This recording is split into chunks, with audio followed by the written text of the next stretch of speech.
Thank you so much, Sonak, for your presentation. You're welcome. And now it's the time for open questions. Is there anyone have a question? Yeah? Can it cure it at all? Have you had any people that have got, see I've only got it in 2 lymph nodes and I'm on lanreotide just to hold it where it is because it's inoperable. But for something that small, because you've looked at huge tumours there that have been shrunk considerably, for something that small, could that not just get rid of it altogether? That is certainly a possibility. Complete responses are very rare. So what's been reported in the literature is approximately 0.5 to 1% of patients can have complete responses. But patients with smaller disease have a greater chance of that happening because there's going to be more concentration of radioactivity in a small volume. So that potentially can happen, but it's not common. There was another question? Yeah? How do you define poor renal function? Poor renal function, so we do a blood test. Yeah, no, but so what's the GFR that you go by? So less than 50. So we do a isotope GFR. If your estimated GFR is low, then we do a proper isotope GFR, and that's less than 50. We'll have a discussion with the patient. Generally, we won't treat unless there's no other options, and we'll if there's no other options and patients can accept that there is a chance of developing renal failure, but there's a chance of improvement, then we may still go ahead. Sorry, to follow that up, am I right in thinking you give some solutions that are actually designed to protect the kidneys before you then give the radioactively labelled? That's right. All the solutions just reduce the amount of activity in the kidneys by about 50 to 70%. It doesn't eliminate it completely. Yeah. So what's the actual process of administering the treatment? Does the patient come into hospital and how long does it take? So the CNS will liaise with the patient and give information beforehand.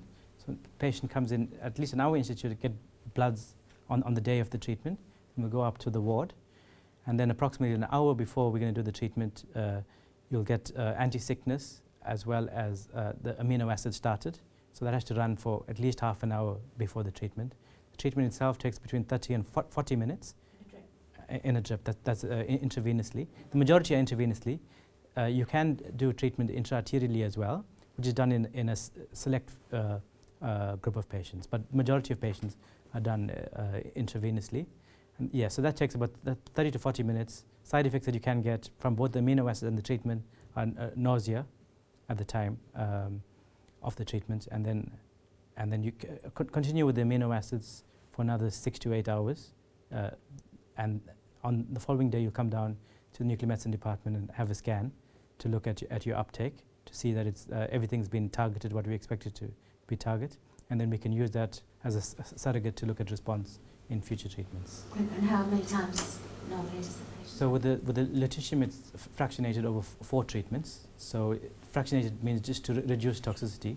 So instead of giving you all of it at once, we're likely to have a lot of toxicity. We give the same amount in 4 cycles. So generally what happens, we give 2 treatments, then we do a CT scan to make sure things are not getting worse. In 20% of patients, this treatment won't work. So in 80% it does work, but in 20% it won't work. And in those, we won't continue with the 3rd and the 4th treatment. We'll stop after 2. Over what period of time then? Approximately, yeah, a minimum of 8 weeks. So here it's between 8 and 12 weeks. Yeah, so that's about right. Any other questions? Yeah. Why do you decide to give some patients yttrium and some lutetium? So, yeah, so that's made in the MDT. So, like I said, yttrium has a more energetic particle. So if you've got only large tumors, it's possible that there's no head-to-head study comparing the two, but it's possible in large tumors that the yttrium would work better, while patients with a mixture of medium and small tumors, it's likely lutetium would work better. And then with patients with impaired or lower end of the renal function or a lot of bone metastasis, so irrespective of size, we'd go for lutetium rather than yttrium in those patients because there's less toxicity. Okay. Yeah. Well, sorry. You got follow-up? Go on. Say somebody has had the course of Yes. 2 yttrium and Yes. it isn't improving. What's the fallback position then?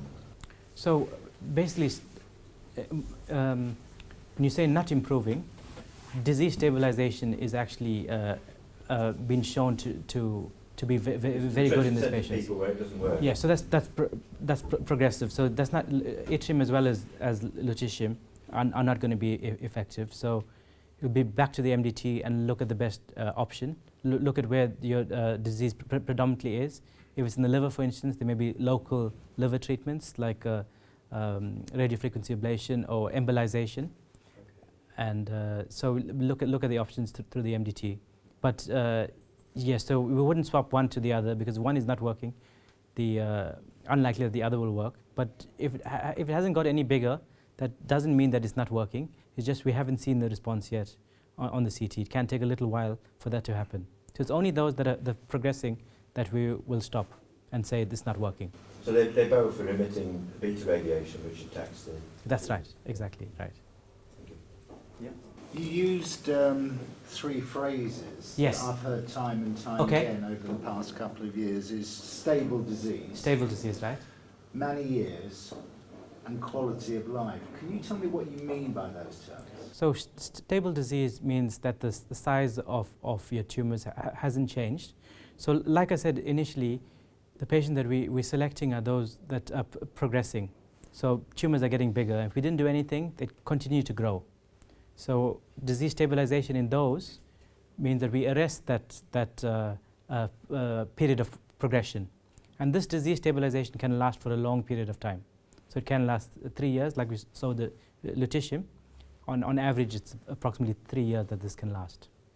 So that's stable disease. I didn't get the second word that Many you said. years. What do you mean by the term many years? Sorry, I still don't understand. Many years. Oh, Many years. Many years, sorry. so I can't remember how I used it in context. Well, it seemed to go hand in hand with stable disease. Yeah. So when I say many years, I meant on average 3 years. Right. And quality of life, how is quality of life affected? So quality of life, patients can have endocrine as well as gastrointestinal symptoms, and so improvement in those, an improvement in quality of life. So lot of diarrhea and flushing from the carcinoid syndrome. So that's improved. That's improvement in quality of life. Or otherwise, some people have functioning tumors, for example, insulinomas, where they become hypoglycemic, and if this improves that, then that also improves your quality of life because you're not going to have all of those symptoms. Let me add that we have quality of life questionnaires. There is one general questionnaire for cancer patients, and there is also a specific module for neuroendocrine tumors.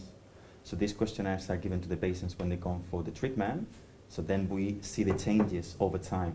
So for example, energy levels tends to get better, symptoms tends to get better. Okay? So although it's not a measure of disease as such, it's measuring how you cope with the disease. Is it fair to say we're all unique then? In Yes. terms of, yes. There is some generalities, of course, because Yeah. the treatment is the same, but then of course it's tailored for each individual. Any other questions? Yeah? Is it possible to have 4 cycles of yttrium-90? Most of the data, it is possible, but most of the data have done it over 3 cycles. So there is potentially more toxicity with that if you go for 4 treatments. I mean, our approach is to go for 3 with that, and if you do progress if it worked, and you progress 2.5 years later, excuse me, then there's no, and if you've still got good uptake on your somatostatin imaging, you can have the treatment again. Nigel? Yeah, it may be the same question, I'm not sure, but you Go on. talked about having a cycle of treatments, so Right. maybe 4 treatments. That's right. And then on average for this particular one you were talking about, it'd be 3 years before there was further growth. Yes. Could you then have another set of treatments? Yes.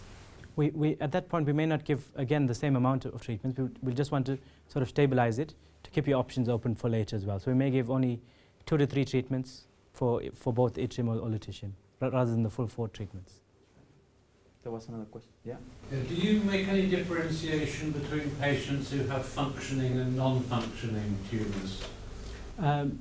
No. Well, Hoge has some data, but we have found that patients with functioning tumors, the degree of response from this is pretty good. So people that are very symptomatic tend to be much less symptomatic after that.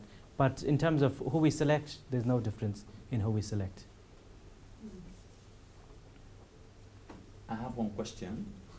I'm sure it'll be a tough one. Well, actually, I have two questions. What would happen if there is contamination? Like, for example, the patient at home, there is a spillage, for example, from the urine. Okay. So that's just, so urine is most radioactive within the first 48 hours. So generally after that, the precautions can be less rigid. But if you have a contamination, just clean up properly. If clothes are contaminated, just put it into the washer by itself, and that's absolutely fine.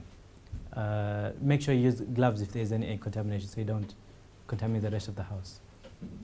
I think there was a question here. Yes, what determines the doctors decide whether you have more treatment, like after years have gone by? If you're starting to progress again.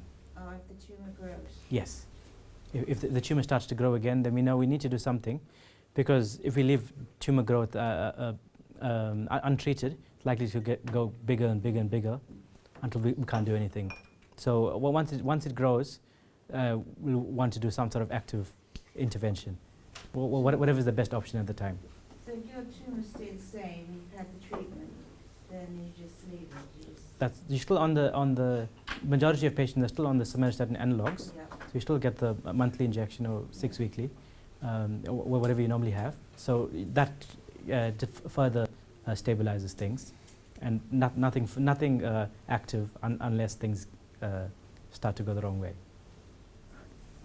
Yeah. So basically, are you saying if you're stable, Yes, then you carry on as you are, that's right. and that PRRT becomes an option if it starts to become active again? So unless, if you're stable and not having much in the way of symptoms, not having any clinical symptoms of progressing, like you're losing a lot of weight or you've got symptoms that are uncontrollable, Yeah, if you don't have that, then you're absolutely right.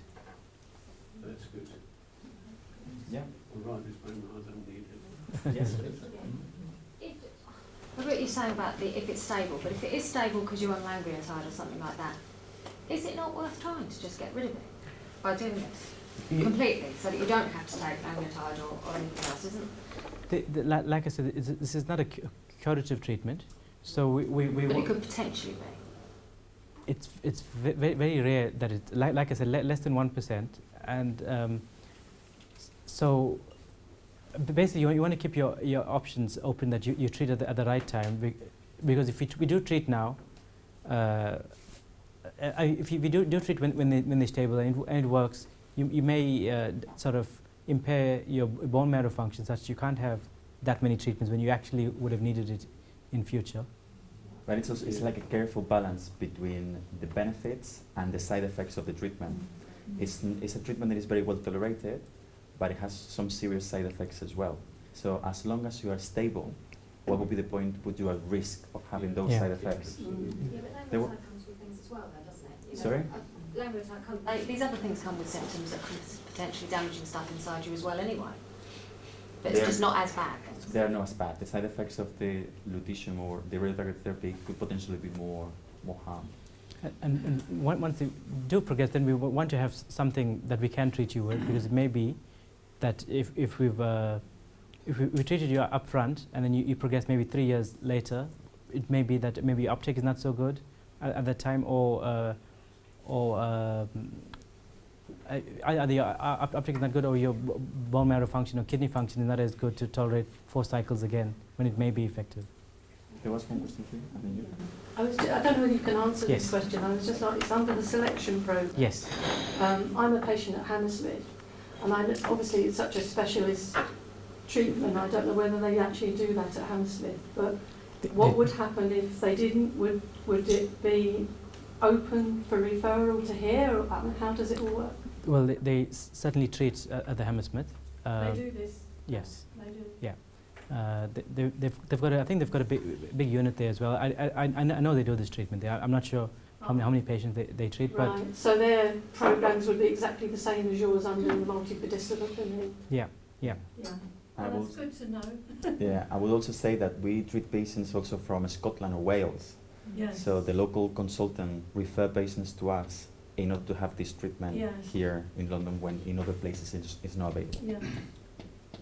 You have a question? Well, it's not a question, it's a comment. I've had two of these Yes. treatments, and I can sense that there's a definite concern amongst people. I've had you treat me both. Yes, yes. You know, materially and that. And I have to say, I've never felt better. You know, touch Fantastic. wood at this moment in time. That's But good to there's hear. certainly a lot of concern coming from people about it. It's an extremely unpleasant experience. There's no need, but I think, and I think my husband does as well, I've certainly benefited from it. Yeah. There's no doubt that patients do feel better. Yes, I just wonder, because everybody, there seems to be definitely be a sense of apprehension. And Thank you for your comment. Yes. I had the treatment and I didn't find it unpleasant at all. No, so No, you're quite right. It's quite variable. I mean, now we have, well, it's out of stock at the moment, but we have a new amino acid, which is tolerated a lot better. Hopefully that'll be in stock within a month's time, and that's tolerated a lot better than the ones that we used in the past. You have another question? I'm just going to say, I mean, a few years ago when it was being considered for me, there was an issue about PCT pumping at that time, and Yes. my PCT said no. Yes. But has that gone with the commissioning now, and the fact that it's more accepted as a good form of treatment? So maybe Krishna's can answer, but previously, I can tell you now, if you meet the criteria, then it's much easier now through Cancer Drug Fund. But Hoge may be able to say, how it was previously. Until very recently, it's an automatic process now. So there is like an eligibility criteria, being neuroendocrine tumor with proven receptors that it would benefit from, that the treatment will attach to them. Being on symptomatic or progressive disease, like going through this checklist, and is approved with 24 hours from submitting the form. Before, with the PCTs, we had to submit like a application that was individual for every different PCT has a different application process, and then they were taking like weeks to consider, and then they were coming up with follow-up questions, and the process would take months. It was like, so now it's much improved. I went through the list because now there's been like some news about significant cuts on the Cancer Drug Fund that might affect the neuroendocrine tumors treatments. But I see that some treatments might be affected, like everolimus, Afinitor, but I'm not sure if it's going to be affected, or is there any news in relation to the radio-targeted therapy? As far as I know, there's no change for PRRT at the moment. You're right, the everolimus, there may be some issues, but not with this at the moment. Yeah, Some countries have trialled yttrium and lutetium together in the treatment. That's Do you know right. the results of those trials? Yes, so there's no randomized trial, so they've either treated one first or a combination afterwards, and some of them have shown that a combination may be better, but it's not a properly designed trial. So that has to be done properly to know whether there is a benefit.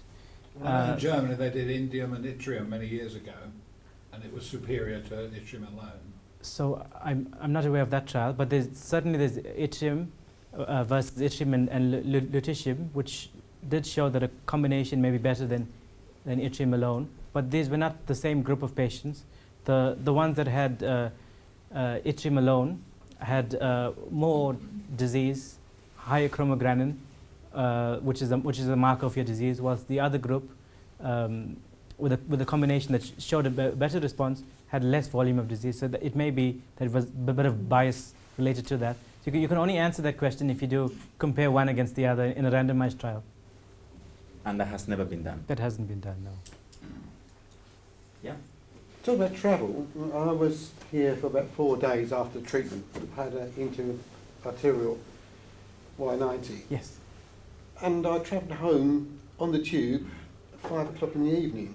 Was I dangerous, or I didn't have a choice who was sat beside or who was around me? I mean that's going to, in the tube it's going to be a short period of time, so less than an hour.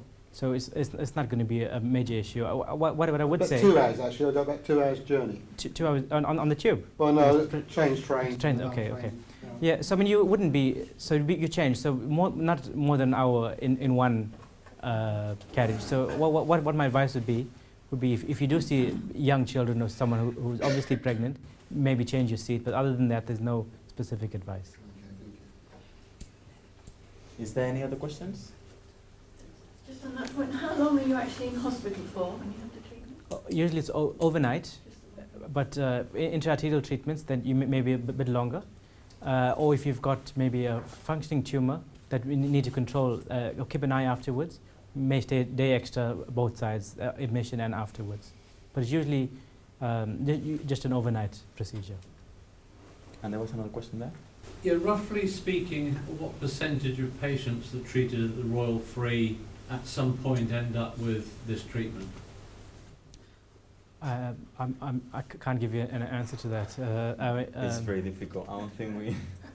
I'm not sure about that. Maybe when Christos comes later, he'll be able to give you a better idea. Because we have increased exponentially the amount of treatments that we do with radio-targeted therapy. Yeah, so now we're doing sort of 18 patients a month. In the previous year, we're doing about 14 a month, and prior to that, we were doing approximately 10. So it's gone from 10 to 14 to 18. So we are increasing, and to sort of meet the demands, because there is a waiting list. So we try to cope with that. My local hospital, after I was diagnosed I got cancer, gave up on me. It was actually us who had to chase them to get us healed. Yeah, lots of people have poor concept of neuroendocrine tumors. Don't understand it. It's disease biology. So I mean that's why coming to a specialist center makes a big difference to patients' management. So you can get the correct. We had to do that though. Yeah. What they didn't do. And also to have your voice here as a group, that also makes a lot of pressure. Yeah. Is there any other questions? Okay, well let's leave it here. If you have further questions, we can discuss it in the open forum discussion. And we have now, if you want, 5-10 minutes to have a coffee or going to have a little break, okay? And we'll be here in 10 minutes.